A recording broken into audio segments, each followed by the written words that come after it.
Hello to all the viewers tuning in. We're back with today's detailed investment notes for March 12th. Good morning, everyone. It's truly a pleasure to meet you all for the very first time this lovely morning. Is this our first meeting? I haven't appeared before. I have appeared before, haven't I? It feels like I saw you holding that device earlier, right? Well, that's all there is to it. But the current situation we find ourselves in is just like this. The Hong Kong stock market closed today at 23,600 points, which is a nice round number, but unfortunately it dropped by 181 points. However, when I arrived in the office this morning, I found myself having a conversation with my marketing colleagues. We purchased several S&P 500 ETFs, and I personally decided to buy a few of them for my investment portfolio as well. Yesterday, I was scrolling through my phone when I came across a news article stating that former President Trump intended to raise the tariffs on Canadian imports by a substantial 50%. This drastic measure was reportedly in response to ongoing concerns related to the electricity issue, which has been a topic of significant debate. It caught my attention due to its potential impact on trade relations between the two countries, right? Originally, the number started at 50, but then it unexpectedly dropped to just 7. So I decided to go to sleep and didn't follow up on it afterward. Why is our lock here? Just turn it off. Sometimes I find myself curious about various special events or occurrences, but after waking up this morning, I discovered that the U.S. stock market had closed down significantly by approximately 400 points, reflecting some notable fluctuations in the economy and investor sentiment. This decline certainly caught my attention and made me think about the day's financial landscape. In the end, it rebounded a little bit, so the 50 wasn't cut down significantly because Canada stated clearly that they wouldn't interfere at all. No, it's not that. It's just that they won't increase it by 50 that much. Canada assured us that they wouldn't interfere with the electricity supply, which led Trump to revise the tariff rate back down to 25%. However, this does not guarantee that they won't eventually raise it back to 50%. It's important to note that a 25% tariff is still substantial. So originally, the situation was already overwhelming with too many demands, and now they are requesting even more. As a result, we have to wait until Thursday to sit down and thoroughly discuss what progress has been made. Today, I will first address these pressing topics, and afterward, we'll dive into an analysis of the current state of the U.S. stock market and its recent fluctuations. Today, the Consumer Price Index, commonly referred to as CPI, will be officially announced to the public. There will indeed be a great deal to discuss, particularly as we approach the end of the session together. If anyone has something they would like to share or wants to engage in a conversation, please feel free to comment on our community message board anytime you wish. So, how do people currently perceive the ever-changing market trends? I was discussing with my colleagues about the significant ups and downs that we've been experiencing lately in various sectors. What did your colleagues tell you? Are your colleagues trading stocks? Yes, my colleagues are actively engaged in trading activities. What are they buying? However, they are not engaging in trading activities in the same way we do. Instead, they focus more on long-term investments that span several years, which is quite different from my personal approach of executing short-term trades to capitalize on immediate market fluctuations. I currently lack the space and capacity for short-term trading, and you likely do too, as managing the reporting process is a hassle. Yes, that's absolutely true. Given the current economic situation in the U.S., many people are expressing that the market is particularly exciting and full of potential after the last trading session concluded.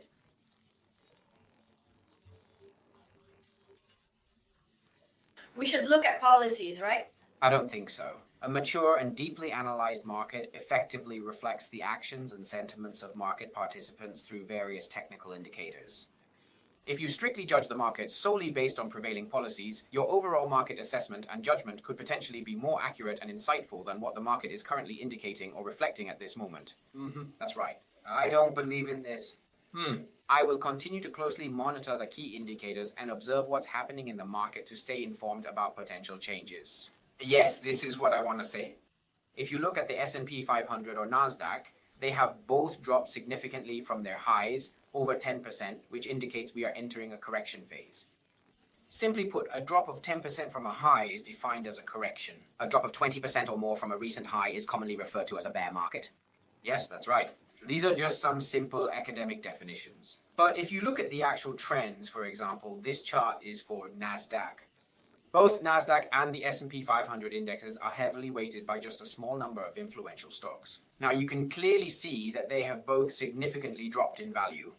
Tesla, Nvidia, Microsoft, Apple, and several other large cap stocks carry substantial weight in the market, influencing trends and investor sentiment significantly. But if you look at the technical indicator RSI, what does it show at this level? It should be around 20, right? Hey, I just turned 25 and noticed this. Yes, you should move the K line to the right to display the most recent data. Can you see the information on the left side clearly? I see it while driving.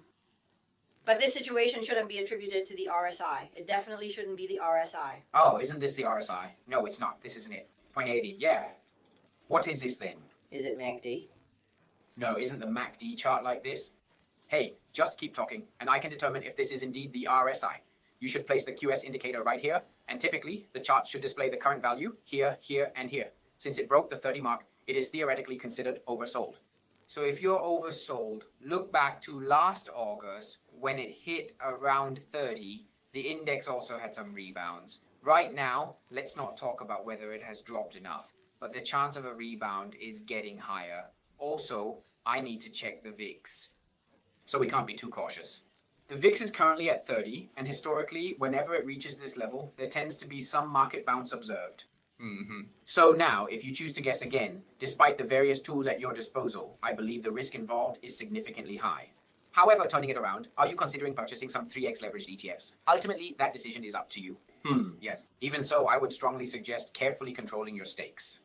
In summary, the straightforward reality is that even though some investors are claiming that the valuation of stocks is being negatively influenced by US tariffs that are impacting the overall economy, they are nonetheless choosing to sell off their US stocks. Noticing that China appears to have considerable flexibility for implementing fiscal policies, many investors are now pivoting their focus toward Hong Kong stocks as an alternative investment opportunity. Yes. But why do you think it won't continue? Because regardless of whether you focus on US stocks, or if I have previously paid attention to Indian stocks, or even Japanese stocks, there are numerous voices in the financial market indicating that investment funds see significant potential for a rally in Hong Kong stocks. This sentiment suggests that many believe there is room for growth and profitability in that particular market segment. So they are withdrawing large amounts of money from their accounts. I'm uncertain whether this shift is merely a temporary trade or if it signifies something more substantial. Reflecting on the specific target I set for the month of January, it was 25,000. Yes. So 25,000 is actually a bit optimistic. A rise of approximately 20% to 25%. So everyone can easily look back and review our previous posts shared on YouTube, right? Sure, let's take a moment to revisit and thoroughly review our previous investment notes together. About 20 to 25% is actually based on some valuation calculations, and don't forget that the stock market reflects the economy. At the moment, we are observing some noticeable divergence between the stock markets of the US and those of Hong Kong, indicating differing trends and performance. However, the economy will not be able to sustain itself over the long term without significant changes and adaptations. The primary global economic focus continues to remain on the United States, where many key developments and innovations are taking place. Additionally, the leading technology companies and industry pioneers are still predominantly based in the US at this moment, reinforcing its critical role in shaping the future of the global economy. Even though we often say that several electric vehicles are truly impressive and innovative in design and performance, when it comes to the overall technology supply chain, the United States still maintains its leading position. This dominance is evident in various aspects, including research and development, manufacturing capabilities, and the ability to rapidly adapt to emerging technologies. Therefore, while electric vehicles from other countries may capture attention, the US continues to play a crucial role in shaping the future of the electric vehicle industry. Therefore, the stock market tends to reflect broader expectations regarding the overall economy. If US stocks, particularly the S&P 500 index, were to decline significantly back to approximately 5,500 points, it would represent quite a considerable distance from current levels, indicating potential economic challenges ahead. It's not an easy task for Hong Kong stocks to stand strong and thrive independently in the current market environment. Now, we can also take a closer look at the performance and trends of the US stocks in the market. I just mentioned earlier that the Consumer Price Index (CPI) data will be released soon, which is an important indicator that can significantly impact investor sentiment and stock prices. Will this affect the Fed's rate cut timeline? They might even consider raising interest rates, right? Yes. Because the ongoing inflation is primarily caused by increased tariffs and significant disruptions in the global supply chain, affecting prices and availability of goods. Raising interest rates will not effectively cool down inflation. Instead, it will simply lead to higher operational costs for businesses, as they will face increased capital costs that can hinder growth and investment. From an economic perspective, I personally believe that this approach is not a beneficial method for achieving optimal results in the long term. But if I were a government official, would I do it? I would. because I need to keep my position. If I don't allow my superior to observe that I am actively engaged in completing my duties, my superior, who in this instance refers to the Treasury, and specifically the Treasury Secretary, will perceive my lack of transparency negatively. If you fail to keep your superior informed about your actions and decisions, you not only jeopardize your professional position, but also place yourself in a vulnerable situation where you could be powerless against rising inflation and its economic consequences. Well, that's not good. We need to take action. However, I distinctly remember having a conversation with you previously about the fact that the United States currently has a considerable amount of debt. VDIO highlighted that if the United States fails to offload some of its burdensome bad debts, there is a significant risk that the country could experience another economic downturn in the near future. What bad debts? Actually, the U.S. government holds a lot of bad debts, and I mentioned last time that the U.S. government holds many bad debts from whom? What specific bad debts are you referring to? I'll check my latest news updates and let you know what I find out. However, the underlying issue is that the U.S. debt ratio has become quite serious and concerning. Yes, but for the United States, it remains the most capable country to effectively handle this complex situation. But the problem is no country has learned from this. If they continue to keep raising interest rates at this pace, it will become exceedingly difficult for a large number of individuals, particularly small businesses, as their overall operating costs will significantly increase, making it harder for them to sustain their operations and support their employees effectively. When we discuss the staggering amount of debt held by the U.S. Treasury, which is currently in the trillions of dollars, we can clearly observe that the direct impact of this situation will undoubtedly lead to an increase in interest rates. This rise will have significant effects on various sectors, including borrowing costs for individuals and businesses. Whether the Treasury will continue to accumulate such debt levels in the future remains uncertain and raises important questions about fiscal sustainability and economic stability. This represents a situation reversal. It's actually quite complicated. I believe the chair of the FOMC is indeed in a challenging position right now. I came across an article in the news where Mr. V discussed the ongoing debt issue, highlighting that the United States is currently facing a significant supply and demand imbalance. This situation has resulted in a lack of buyers for these bonds, compelling the White House to issue and sell a substantial amount of debt to address the financial challenges. However, at this moment, the global market is distinctly unwilling to purchase these bonds under any circumstances. Have you taken a look at what the current yield on 10-year bonds is now? Around 4%. Actually, in Hong Kong, the banks are also quite similar, offering rates not much above 3%. Some might offer around 4% for larger fixed deposits. Applicable to bigger deposits? Yes, but you typically wouldn't invest for a full 10 years. Hey, I always say that a 10-year US government bond serves as a key benchmark representing a risk-free investment standard. Therefore, theoretically, any investment that carries more risk should naturally offer a higher interest rate than this 10-year bond. However, right now, the entire market is completely distorted and behaving unusually. For instance, if you purchase a 2-year Treasury bond today, you're receiving over 3%, which is actually a surprisingly good deal in the current economic climate. Because it means you're betting that the US won't go bankrupt in the next 2 years. Or at least won't default. Not as serious as bankruptcy, but won't default. Yes, so my reasonable expectation is that the US won't default in the next 2 years. I also think if they do default, it would be a huge disaster globally. The economy would be affected. If the US defaults, yes, it would signify total disaster. It would be terrible with no TV shows to watch. So, speaking of the United States, you mentioned that the current economic situation significantly impacts several major stocks. And one of the most notable ones is definitely Tesla. Yes, because everyone has been paying very close attention to Tesla's recent performance lately. It appears that this should mark the 7th consecutive week of decline in its stock value. Looking at the weekly chart, the reason for the drop is that people in the market are saying, oh, it's because of Trump. There are political implications, which is why it has fallen. Some people, I don't know if you've seen the news, have mentioned that. Some individuals actually purchased Tesla cars before he assumed a position in the government. Later on, after he took a position in the government, they began to regret their decision. However, you can't simply change your car for such a reason. To express their pride and make a statement, some individuals will place a note or a sticker on their vehicle that says, "I bought this car before he entered," as a way to show off. Additionally, they may fear being seen driving the car due to concerns that it might be targeted for vandalism or even set on fire. And there are various social media posts discussing this topic, often referred to as NT. It's like Elon Musk, okay? Opposing Elon Musk, okay? This is a really funny piece of news, very funny, because Elon Musk won't just go and hit him, right? But the opponents will, right? The departments will, right? Yes, these are definitely from the departments. Yes, it's their business.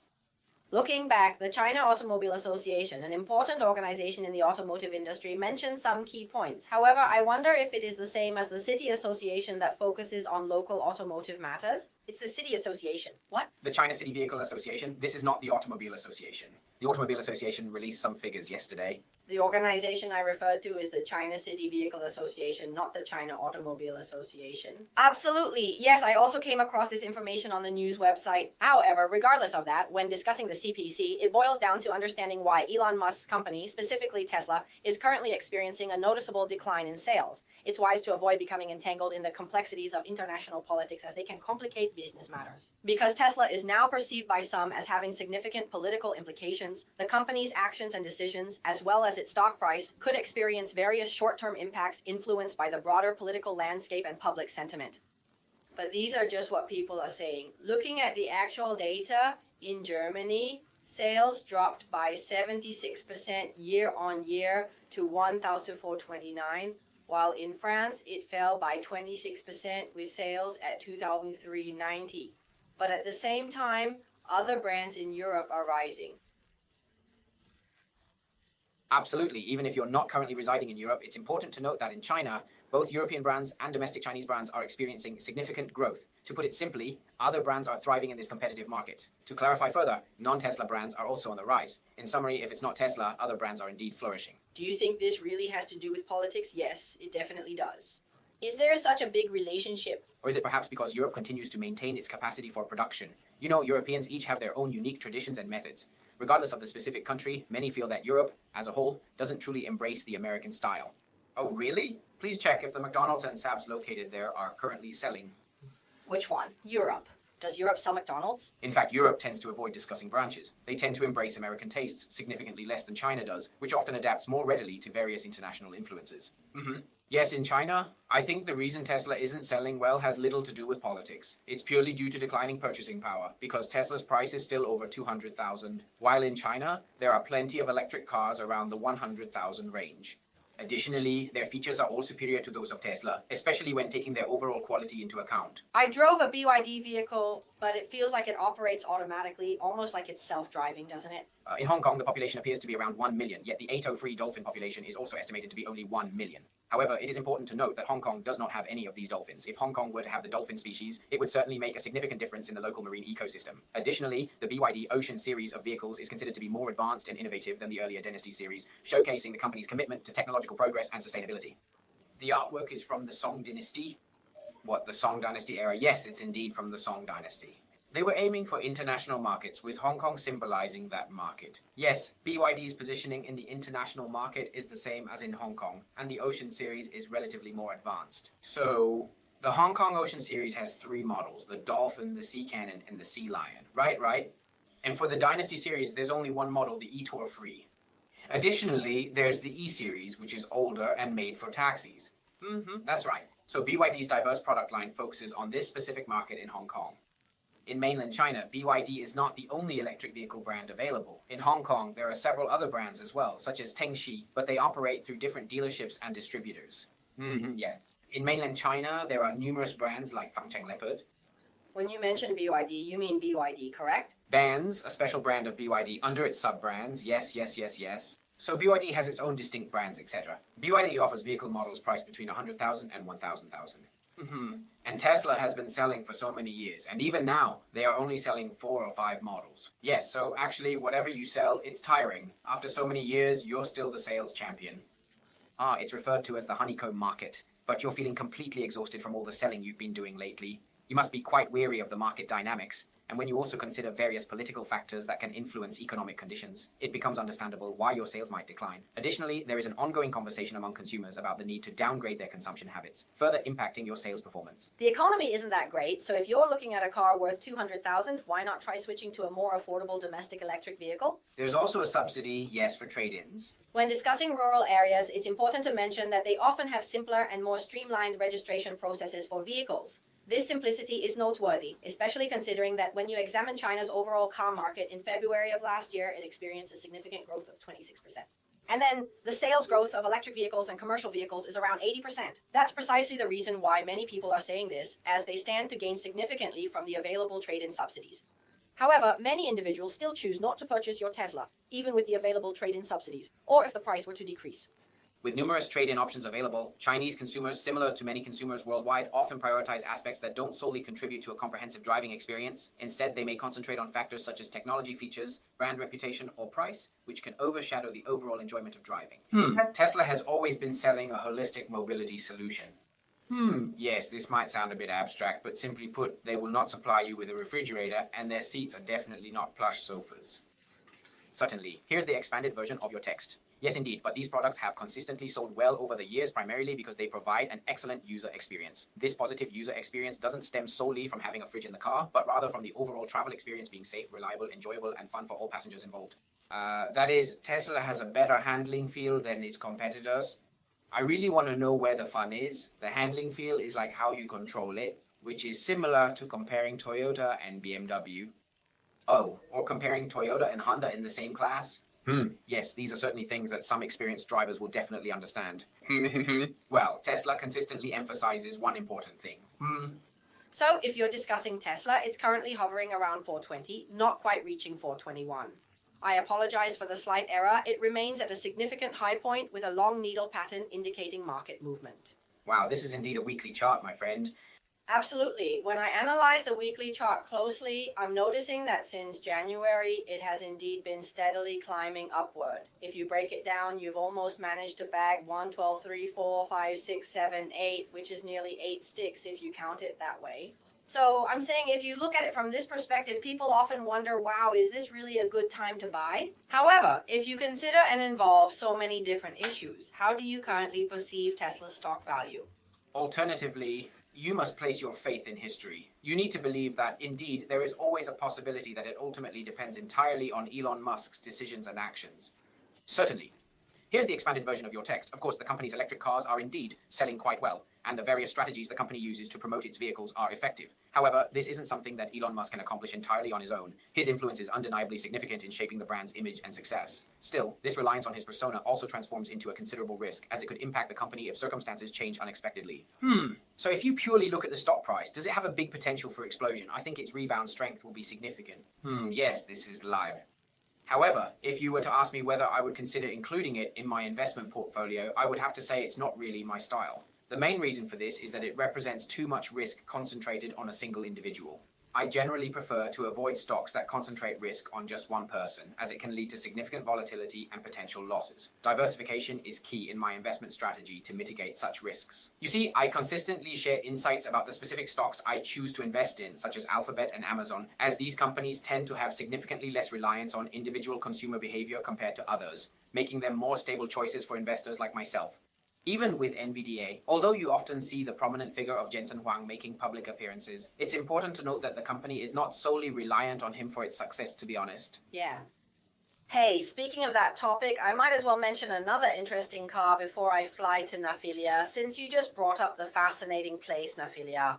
Sure, here's an expanded version of your text. Right, let's start our discussion by talking about a specific car first. This particular car is from Xiaopeng, a well-known electric vehicle manufacturer. I can't quite remember if I actually purchased Xiaopeng stock or not. Regardless, I did invest in several stocks in the Hong Kong market, but I can't recall the exact details of what I bought. One of those stocks I invested in did reach an impressive all-time high, which was quite exciting. Well, I made a wrong strategy. Is everything settled down and calm now? Not yet. I've truly let it go.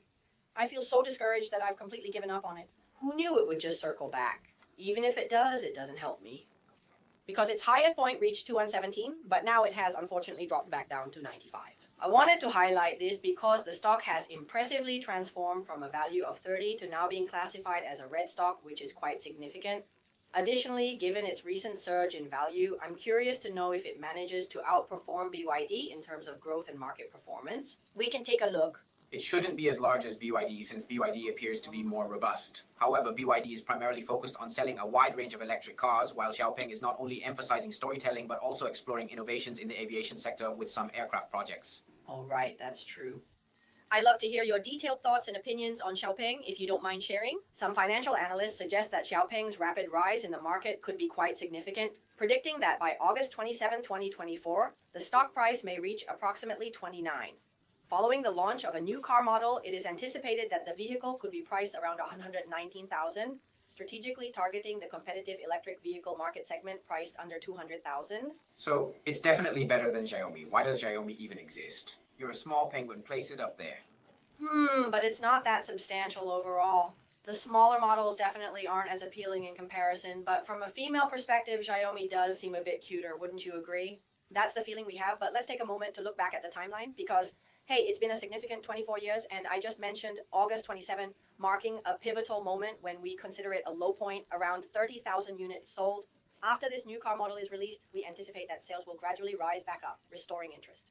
So, will there be a chance for the price to stabilize above the 100 mark when they eventually release another model? I would like to ask specifically what new car they are planning to release next and what was the most recent model they launched. Additionally, could you provide some insights on what the Mona M03 is like in terms of features, performance, and overall design? Thank you for any information you can share regarding these inquiries. I can show you what it looks like. Do you know what that is? Can you describe what it looks like? Let me take a look and then I'll describe it from a female perspective. Actually, it looks a bit like a Xiaomi phone, don't you think? Right? When discussing the model, if we delve deeper into its specifics, how exactly should I effectively explain this complex concept? I want to emphasize that the new products they launch have minimal impact on their overall stock price performance and market value. You don't even remember what it looks like when I casually ask. But unlike Xiaomi, who among us doesn't know what the SU7 model looks like? Right? Everyone knows what the SU7 is like, at least you can describe what it is. It's not some random model, right? But you know what an SUV looks like, right? You know, Mona M03 is just text, everyone has an impression of her launching a new car, and then her stock price went up.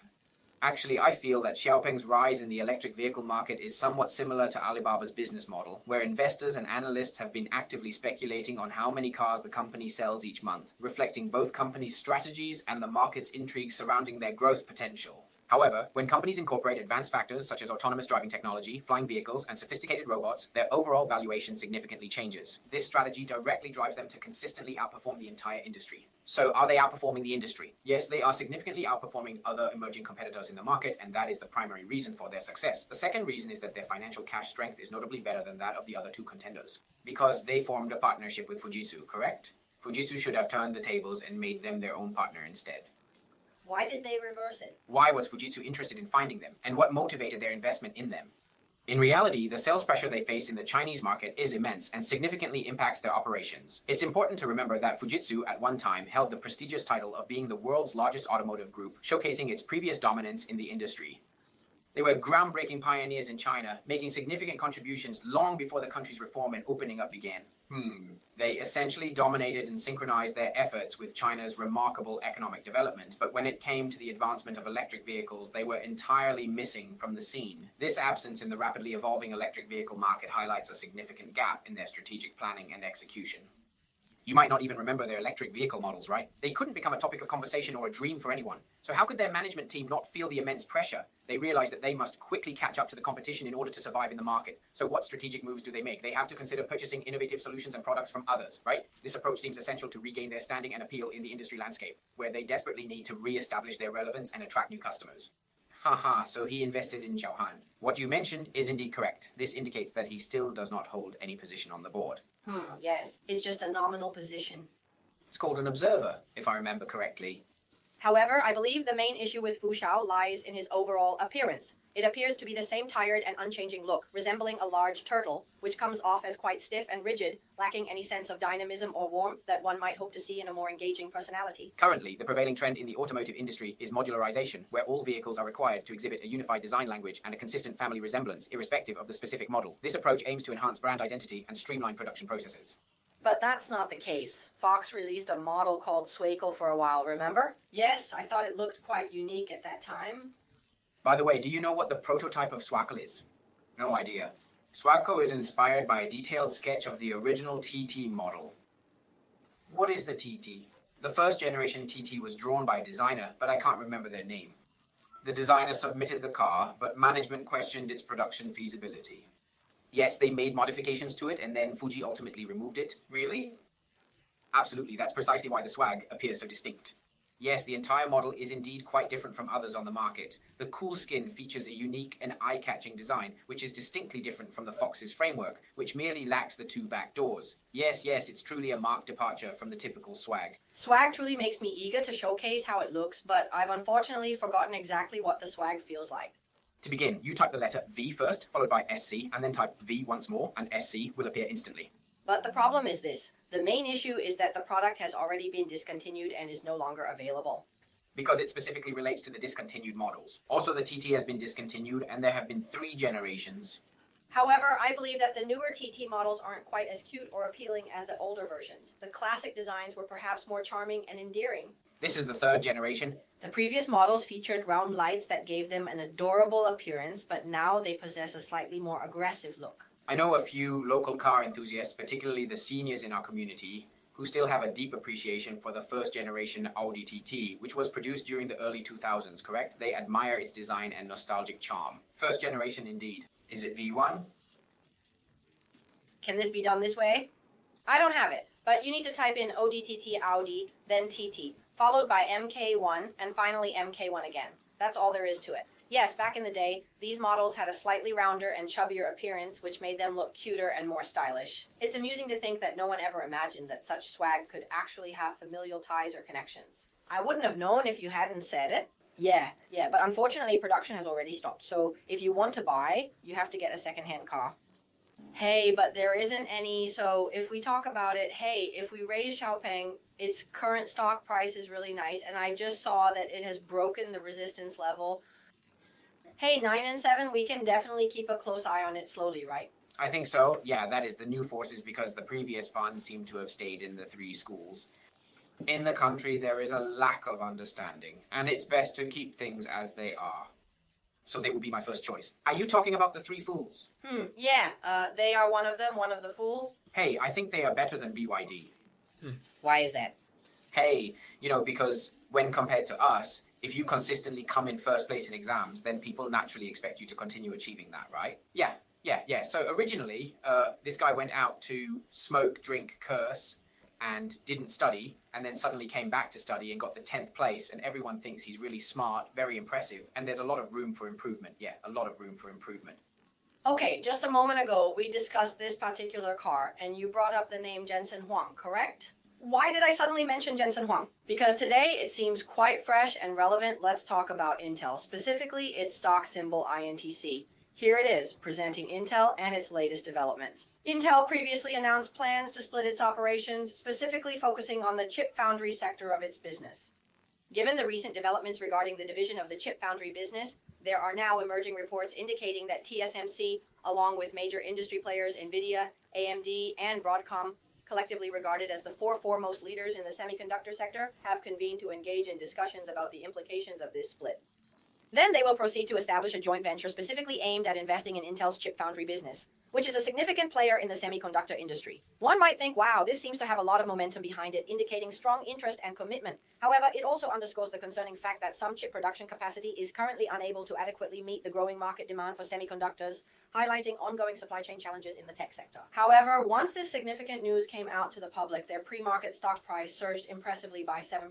You mentioned NVDA, but no, Intel's stock price has been stagnant for quite a long time. Yes, so I mentioned that it surged impressively by 7%, reaching a value of $21.24. So should we pay attention to this tonight? Yes, keep an eye on it. Everyone should bookmark it because it's currently at a surprisingly low price, as you mentioned, and it really belongs to the previous generation of products. Yes, so now it might be better to pay attention to MVDA. Let's keep an eye on it. Pre-market activity is primarily just a rebound. Are you referring to MVDA? Let me pull up MVDA for everyone to see. All right, now let's take a closer look at the pre-market activity here, shall we? Here we are in the market. Yes, there is. 031? Yes, 031, just like that, exactly. But why should we pay close attention to MVDA? If the intention is for short-term trading, it seems likely that it should drop even more. However, simply dropping isn't sufficient. It's still considered a market leader. Furthermore, it unequivocally dominates the entire game. Conversely, it lacks true leadership, merely being manipulated for others' advantage. Currently, this situation remains unchanged and continues as it is. The most important thing to focus on is to actively find effective ways to make money and generate income.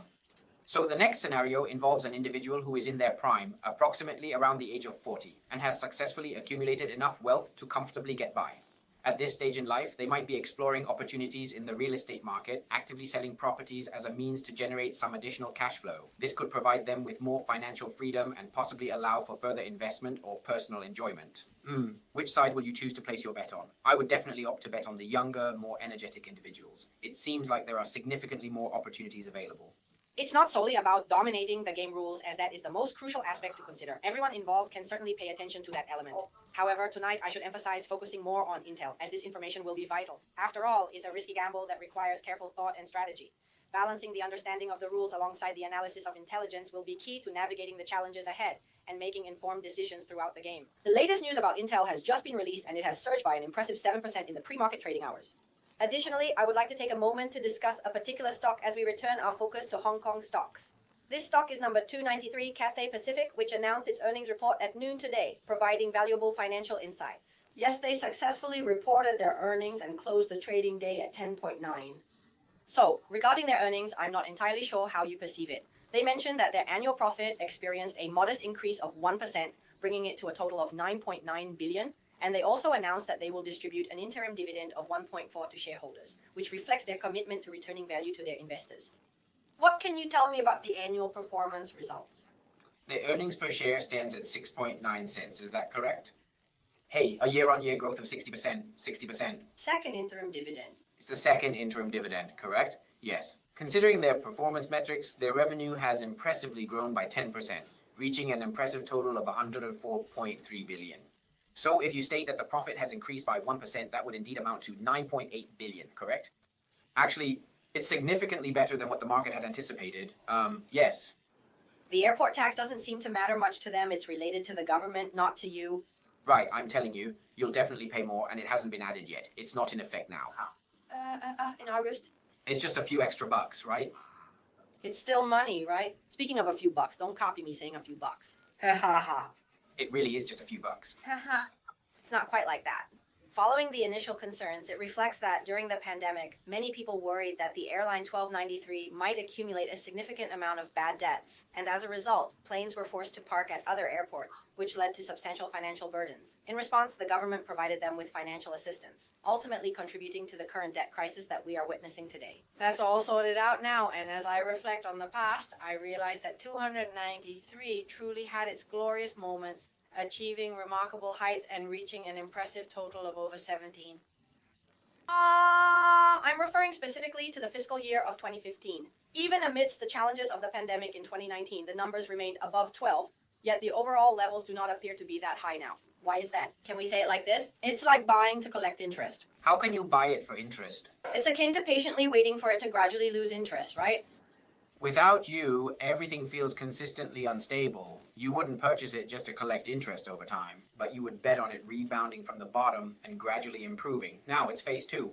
Previously, it was rebounding from the bottom. Last July, it redeemed the government's preferred shares. In fact, as previously mentioned, it took them a challenging 2 years to successfully restructure, and now they have finally completed the process. Of course, we cannot predict the various issues such as a pandemic that might arise in the future, which could have very negative consequences for them. However, the company is currently grappling with several urgent issues and significant challenges, such as the ongoing trade war and persistent supply chain disruptions. These factors will undoubtedly have a major impact on their cargo transport operations. As I recall, you mentioned that Cathay's cargo revenue contributes a substantial portion to their overall financial performance. It's quite substantial, accounting for approximately half, specifically around 40% of the total. Hey, let me check first. I really need to see if I have accurate data readily available. But there shouldn't be that much, around 20%. Approximately 20% to 30%, yes, roughly 2 to 3. Because there are also various segments within the industry, such as passenger transport and cargo services. Hong Kong Express operates in one sector, while there's another one I can't recall. Oh, but Cathay's cargo revenue has actually increased by a notable 2.8% this year. Yes, it improved significantly, reaching 2.8. However, he said it's unfair. The revenue is, you're talking about a revenue rate of 2.82. Yes, 2.82 Hong Kong dollars. That's right. But you just mentioned it might have increased to 2.9. So maybe we should look at this to see if it can improve, or if you exclude outdoor factors. I'm simply suggesting that perhaps the focus should be on improving customer experience. Remember last time when I traveled to the UK? If you were to travel again this time, would you prefer to fly with Cathay Pacific or consider another airline instead? Hey, I'm just checking if there are flights. Example, to be honest, let me illustrate. No, I'm going on a trip, specifically a business trip for work-related purposes. In reality, Germany is quite straightforward, as there truly is no other option. Germany is straightforward. Oh, you know, our Southeast Asia business in Singapore, right? Their main competitor in the market is indeed full, and it's Hue, which is quite significant in the industry. But they actually have more capacity, and they are also cheaper than us. Oh, who exactly is my opponent in this match? It's him. How much does he weigh? If it's a mix of options, otherwise, I'm saying that I used to celebrate Valentine's Day with Cathay Pacific, so I always prioritize purchasing Cathay tickets first for my travel plans. But that's completely normal. However, the last time I flew, I unfortunately had a rather bad experience. Why did that happen? Hey, long-haul flight. Long-haul travel with Cathay is an experience. And when I take the kids along, I have the advantage of being able to select our seats in advance, which is definitely one of the great benefits of flying with children. Oh, yes, absolutely. You can conveniently check in online, and when you purchase the ticket, you have the option to select your seat without any charge since your flight duration is between 4 to 8 hours, correct?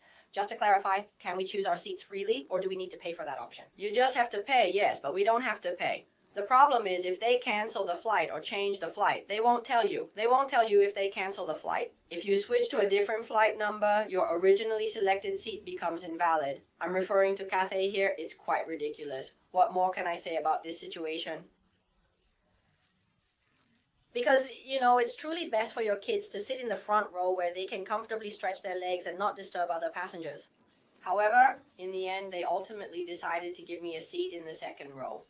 However, because Cathay Pacific has actually changed their aircraft model, the situation has noticeably worsened.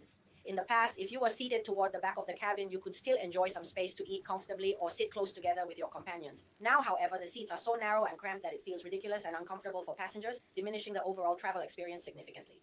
I really don't understand why they designed the seats to be so cramped. Is it about 30% less space or perhaps 30 minutes? I'm not sure how long it actually is, but it feels extremely narrow now. I'm not criticizing anyone, just sharing my thoughts.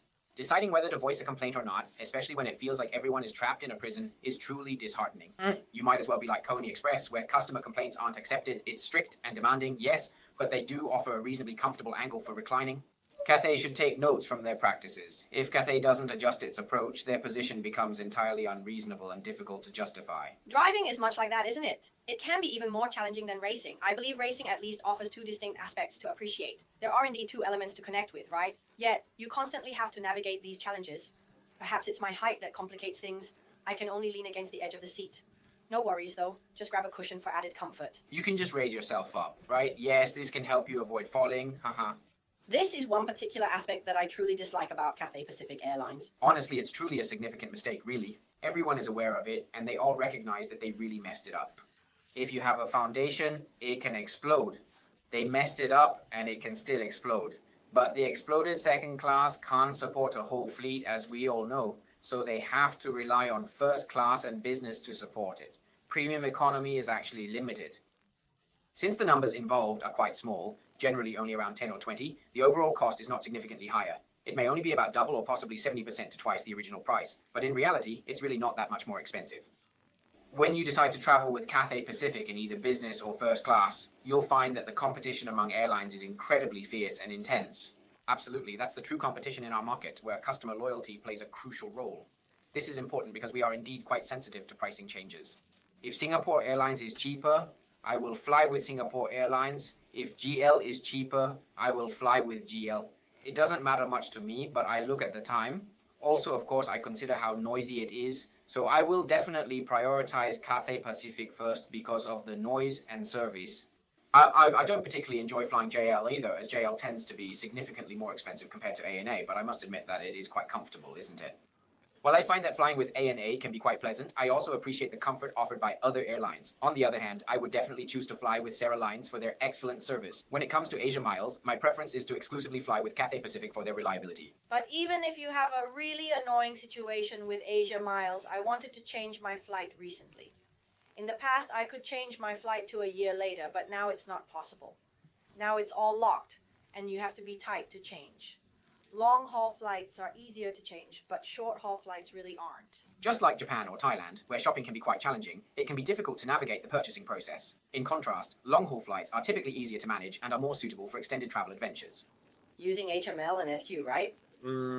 That's what I'm saying. But I want to mention that Cathay Pacific is actually facing a problem, which is that their performance indicates potential delays in the delivery of new aircraft. What will happen then? It will affect their competitiveness in first class and business, because the introduction of their new aircraft will gradually increase the total number of flatbed seats available in these two specific classes. Yes. So now, although Cathay Pacific is successfully turning its losses into profits, The situation remains challenging, much like it was before. However, on another front, they are potentially altering their travel behavior. For instance, during our previous trips to Japan or Thailand, I didn't need to fly as efficiently, so I simply opted for Hong Kong Express for my flights. This change in preference reflects a shift in how we approach travel logistics. No. Hong Kong Express has not undergone any significant transformation. They are still facing financial challenges and continue to lose money. In fact, they are projected to incur losses of approximately $400 million for the entire year, which is quite substantial. But I just want to say, Gary mentioned the number 293, and he believes it's already priced in. In addition to that, I specifically mentioned Hong Kong Express in my conversation. In fact, I sent a message today to several people informing them that I checked the available tickets, and it turns out that Hong Kong Express is offering flights that take the kids on an exciting trip to Japan. For a family of 4, it's over $9,000. Then you tell me it's cheap. I think it's cheap. You think it's cheap, but if you take off one ticket that costs $2,500, don't you think that's reasonable? No, because you want to know how cheap? No. I meant that the Hong Kong Express tickets I bought before were around $1,000 for one person. Now you're discussing the inclusion of taxes in the overall price. Earlier you mentioned some particularly high and extreme price points such as $68, $168, and $298. I've experienced those misleading promotions, and the lowest fare I discovered for a round trip to Japan was approximately $200. But that was a few years ago. Yeah. However, at this moment, $9 is considered very inexpensive. I genuinely believe you all view $2,500 as quite affordable. No, I was referring to my very first trip to Japan during my high school years. A ticket back in those days typically cost around $4,000 to $5,000, but flying with a reputable airline like Cathay Pacific or others was quite different from today's low-cost airline offerings. It provided a more comfortable and premium travel experience compared to what budget airlines currently provide. These are remarkable items that date back to ancient times. When you account for inflation, $4,000 to $5,000 was indeed quite a hefty sum. Back in those days, flying was truly just like that experience. Going to Japan was just like that, maybe once a year. It's not quite like today, where it appears that everyone has ample free time on weekends, going on trips once a month. You might actually get tired of visiting Japan repeatedly, right? Therefore, $2,500 seems reasonable to me, but the most crucial aspect is that $2,500 also requires a significant amount of time. But $2,500 also has taxes included. Hey, I just wanted to clarify that it doesn't include carry-on luggage when flying with HK Express. You will need to pay an additional fee for any luggage you wish to bring along, correct? I think that's pretty bad, right? What's so bad about it? Haha, that's pretty bad. It's unreasonable to expect free shipping. Paying a few $100s for luggage shipping is reasonable. Really? That's right. However, in relation to Hong Kong Express, they recently reported that in the year 2023, they achieved a revenue of $433 million. However, their full-year performance showed a loss of $73 million compared to the first half. Oh, this is definitely a transformation issue. My apologies for the confusion. I misspoke earlier. Yes, it is indeed a transformation issue. You're correct about that. Specifically in relation to Hong Kong Express, Hong Kong Express, Hong Kong Express. But the problem is that they lost $400 million for the whole year. In short, they lost $400 million last year. Yes, that's right. Okay, so you mentioned something interesting earlier.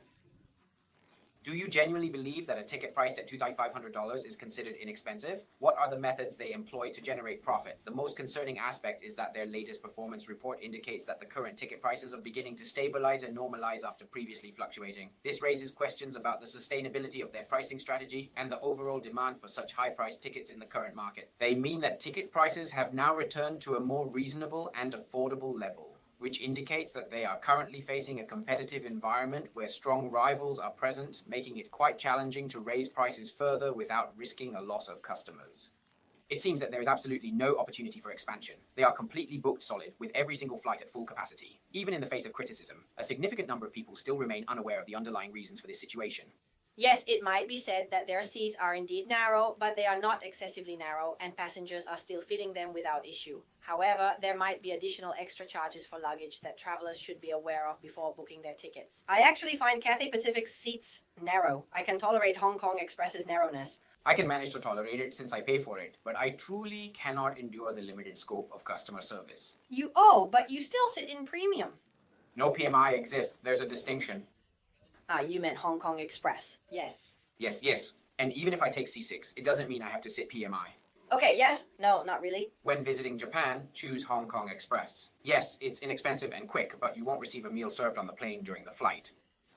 But some people won't eat, and then they specifically wait until they get to Japan. The meal. Alternatively, you might choose to enjoy a leisurely lunch before boarding the flight, allowing you to relax. You can then simply sleep on the plane or watch a favorite show on your iPad or phone for entertainment. Yes, actually, you don't have to pay anything, and it can save you over $1,000 for a round trip.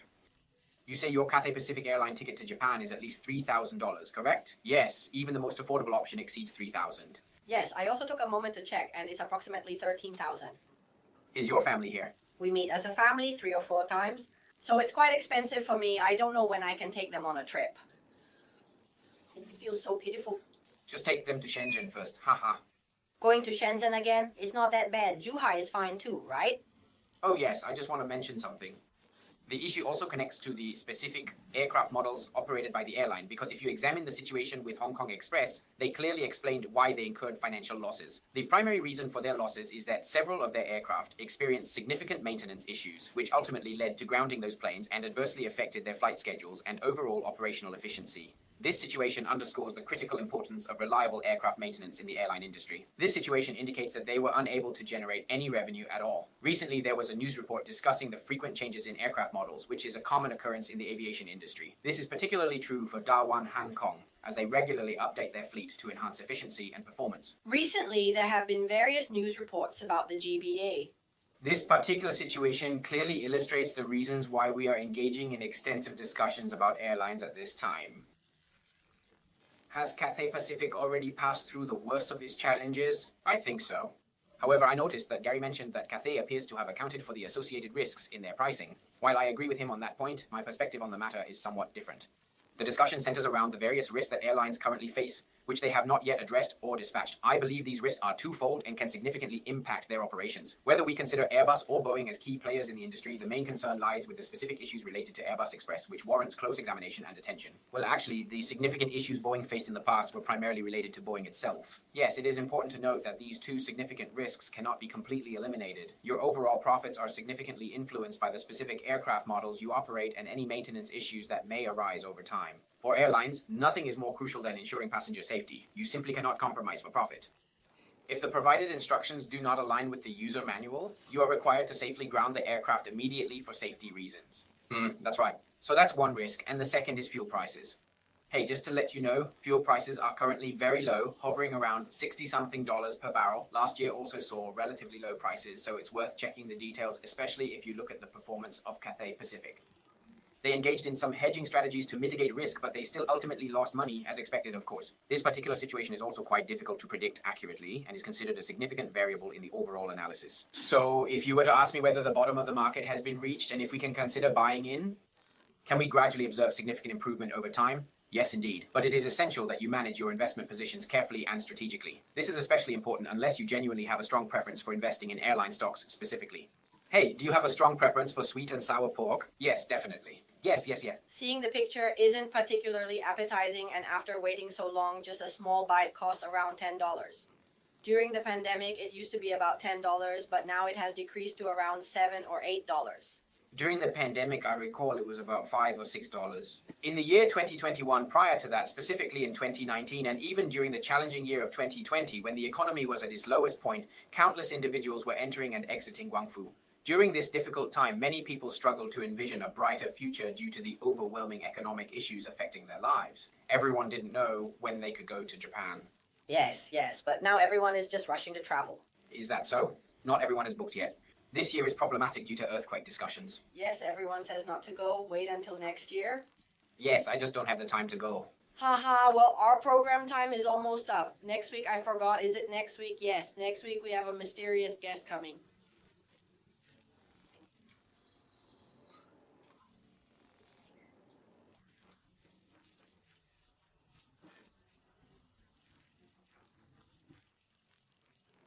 Oh, great, yes. Is it really mysterious? Let's not say too much. The best thing is that it's a man, which makes me happier. Haha. Well, we'll see you all again at the same time next week. I hope everyone continues to support us.